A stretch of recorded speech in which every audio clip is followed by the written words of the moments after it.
recently realized that the older you get, the fewer close friends you retain. You get so caught up with real-world stuff that you forget about the people that have made monumental impacts in your life. That harsh reality hit when one of my closest friends, whom I hadn't spoken to for a while, DM'd our group chat with the sad news that he was terminally ill. The impact of just a few text messages hit me like the force of a grenade in a 10 by 10 room.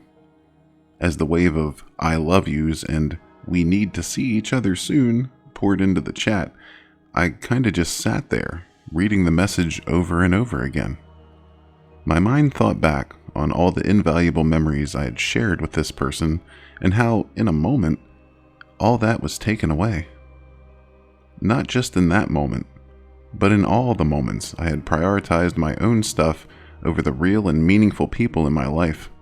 It was a jarring realization. Suffice it to say, not only did I make plans to see that friend and give them all the support and love that I could, I took 2 weeks off to take a little road trip and reconnect with many of the people I was beginning to lose touch with. For everyone out there, I highly recommend you to do the same. Please reach out to the people you've spent years caring about. You never know when the last time will be the last time. If you can, keep those meaningful connections alive. Anyway, it turned out to be a really great trip. Not only did I get to see a lot of the country I hadn't seen, but re-establishing those old connections made me feel more complete. On my way back, I had only one more person to visit, and it was probably the person I had the most solid connection with. I don't want to put his real name out there, so I'll call him Jacob. Jacob and I had known each other since we were in elementary school, and were inseparable until we went away to college. When I told him about my trip and that his house was the one I was most excited to hit, the feeling was clearly mutual. Recently, he moved back to his childhood home after losing his apartment, and as childish as it might sound, I was excited to be in the same rooms we used to play in as kids. When I arrived at his place, I saw him sitting outside and smoking something with a familiar aroma. I greeted him with a very loud, "What up, brother man?" He returned a warm smile and we embraced. From there, we got to talking like only childhood friends could, going from subjects ranging from the monotonous to political to weird in a way that only the closest to you can understand. When we finally made our way inside, a distinctly older version of his family greeted me with a fully cooked homemade meal. The love radiating from them hadn't missed a beat from years ago. I'm not sure which part of your brain is responsible for nostalgia, but that little bit lit up like a Christmas tree as we all sat down to eat and talked about the years that had passed. Everything was just the way I remembered it to be. In an oddly personal moment, Jacob's mother commented about how the timing of my trip was perfect. When I asked why, she revealed that Jacob had been struggling since losing his apartment and longtime girlfriend, and that it had made it difficult for him to hold steady work. I wanted to tell her it wasn't best to discuss that at dinner in a family setting. Still, Jacob seemed to agree and gave me a soft nod when I responded awkwardly, "Yeah man, I'm here for you." Half out of necessity and half because this conversation was getting a tad uncomfortable, I excused myself to use the bathroom right past Jacob's old room.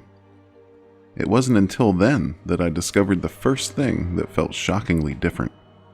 A passing glance at Jacob's uncharacteristically clean room revealed that taking up nearly all the space on a table next to his bed was a large white cage. My first instinct was confusion. Not only that, my friend, who was an unapologetically disorganized person, had maintained a room that didn't have so much as a speck of dust lying around. But this same person had a massive fear of rodents, and yet, in front of an impressively built model house that nearly reached the top of the cage stood a chubby brown rat. And when I say stood, I mean he was literally standing upright on two disturbingly humanoid legs with arms casually hanging at his sides. He looked directly at me. He didn't move his body when I approached, but the slightest turn of his head with his dark eyes trained on me let me know that I was being watched. Oddly enough, The fact that this thing was making it a point to stare into my soul wasn't even what disturbed me the most about it. No, what really got me was the buzzing or ringing in my ears the longer I maintained eye contact. It filled me with an incredible sense of sorrow the more I let it grow, and the only way of getting rid of it was to turn away completely. I shut my eyes and half sprinted out of the room, only turning back when I heard what sounded like a small door slamming behind me and found an empty cage where the rat once stood. When I finally returned to the dinner table, Jacob immediately called out how long I had been gone and the noticeable beads of sweat forming on my brow. Bewildered, I looked at Jacob dead in the eye and asked when the hell he became a neat freak, got over his fear of rodents, got a rat, and then proceeded to teach that same rat to stand on 2 legs and stare at whoever came by. His response was, I don't even know how to explain it. He kind of just laughed at me. Or maybe he was laughing at the situation, I don't know. The point being, his response was, "Yeah, Mr. Katz is an interesting character, isn't he?" I'm sorry, what?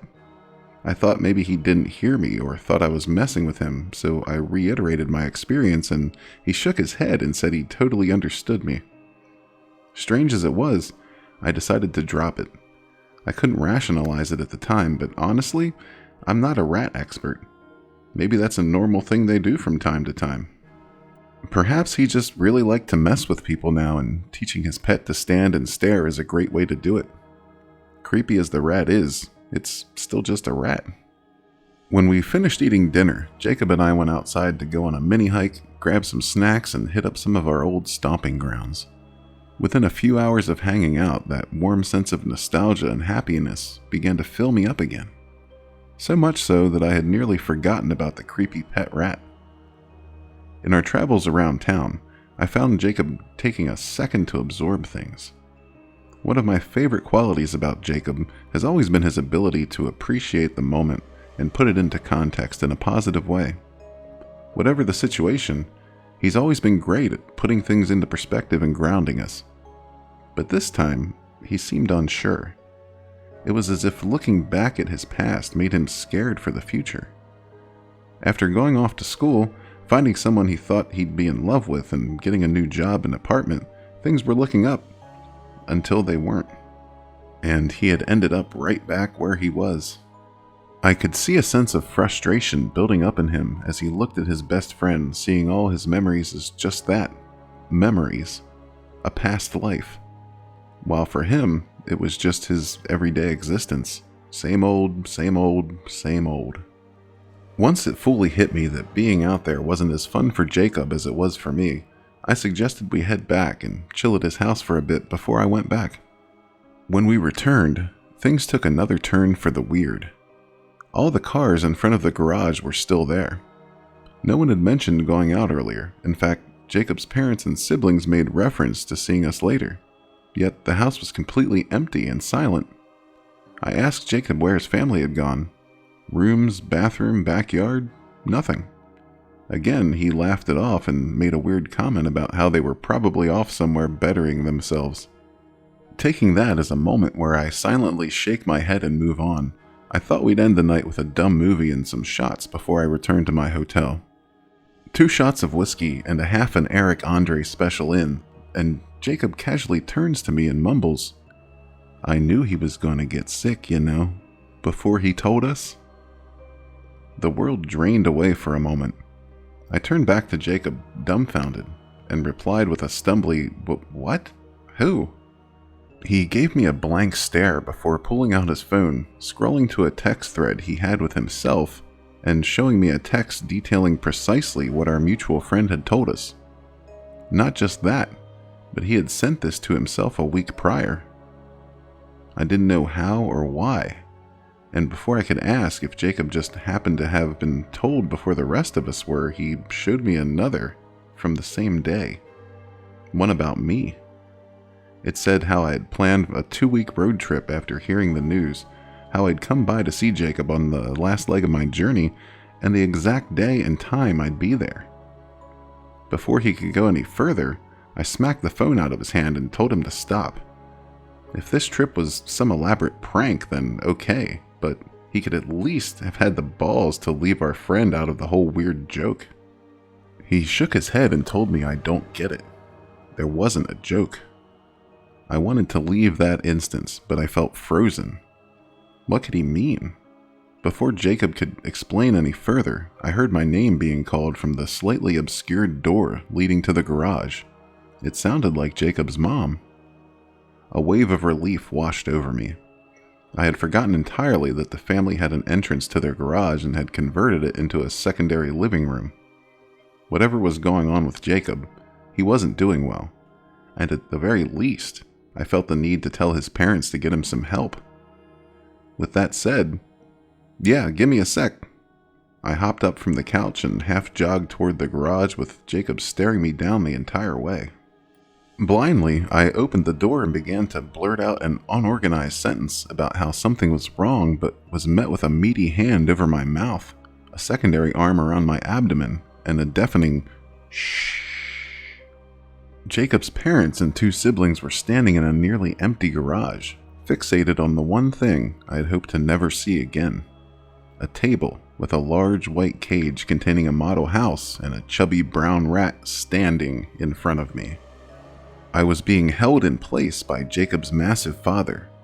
All I could do was dart my eyes over to the young girl closest to the table, mumbling under her breath excitedly, "Come on, do something, please!"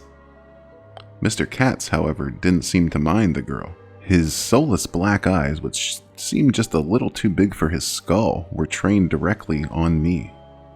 As much as I didn't want to, I couldn't help but look back. Something deep within me wanted to observe what it would do.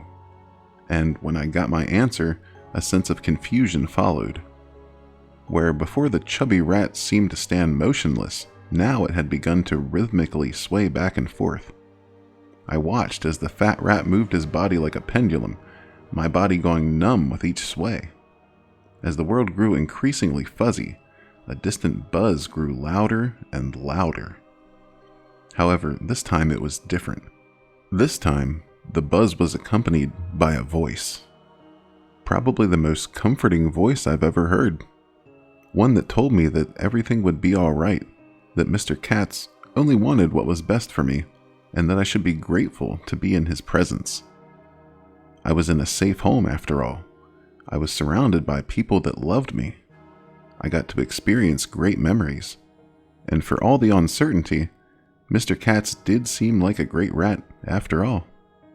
A rat that should be respected and loved, revered even. That's why he had such a big home in his cage. Maybe he deserved an even bigger one. And maybe in return, he'd give me something. Knowledge. What could be greater than that? In a split second, that angelic embrace was sucked away, and what replaced it was pure dread. Images of horrors I could never imagine seared themselves into my memory. Profoundly dark revelations about loved ones and strangers flowed through my mind. Evil secrets about the things you and I question daily became loud, harsh truths. I saw crimes yet to be committed, mass events impacting thousands of innocents, and the unrelenting wave of sorrow accompanying the seemingly innocuous actions of our daily existence, and the inescapable knowledge of where our choices were leading us. I tried distracting myself, but every failed attempt at an intrusive thought, something 10 times sicker would enter my brain. A panic attack rose to a fever pitch, but I wouldn't be granted the sweet relief of stress-induced numbness. I was teetering on the precipice of the deepest despair, anxiety, and depression as the thoughts ramped up again and again. Anguish, suffering, and a horrible destiny crashed like waves against a rocky beach. Each impact sent shockwaves inside of me until finally, it stopped. The next thing I remember, I was on the ground looking up at Mr. Katz. I wiped the saliva from my mouth and tried to adjust my eyes on the demonic rodent who had now left his cage onto the tiny space on the table. He looked down at me with the 2 black voids he had for eyes and gnawed on the still twitching body of a rather large cockroach. his puffy, lemon-yellow teeth methodically chewed on the gooey remains, while his fleshy tail twitched behind him. I expected another round of excruciating mind games, but another voice came from behind me. "Do you want to pray to Mr. Katz now?" it said. To my surprise, standing next to the door, Jacob flashed a wide smile at me. "You're my closest friend, Shakur. You're the only person outside my family I could share this gift with. Don't you want to know which of our friends will get married? Who will be successful and who will fail? Or when they'll die? He tells you things about yourself too, you know.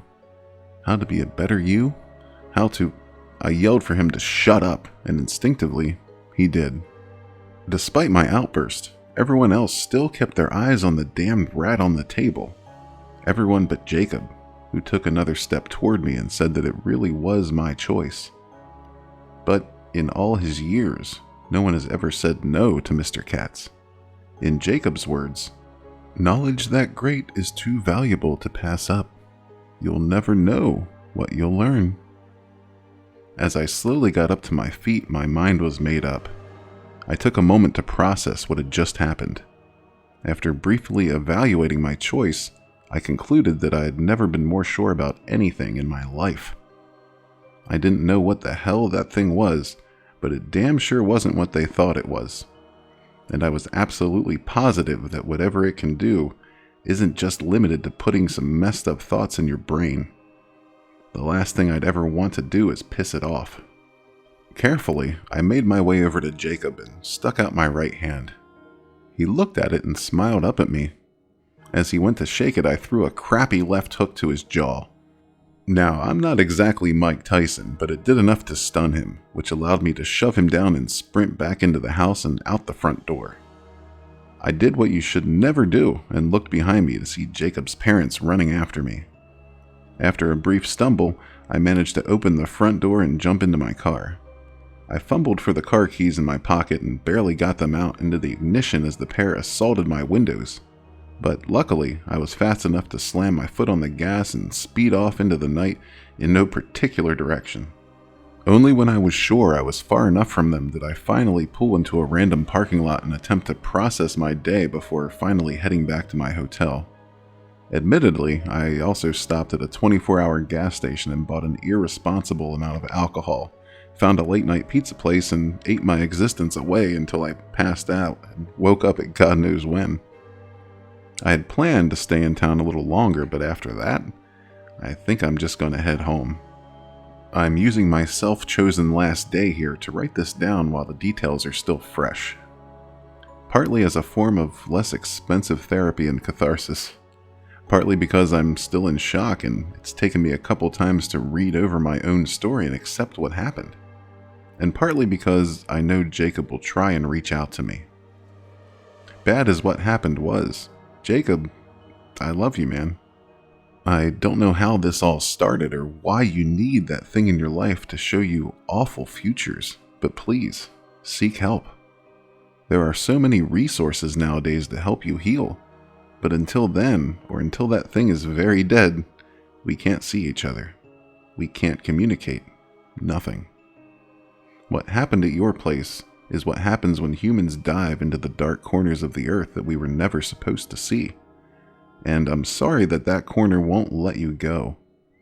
I wish I could be there to help, which may make me a bad person, but I can't. I saw so many horrible things about people I love or loved. Things I may have to go to the police about. Futures I have to consider telling them about or letting happen. It's not fair. None of this is. And I wish I knew the answers, but I don't. Until this is sorted, and who knows if it'll ever be, this has to be goodbye.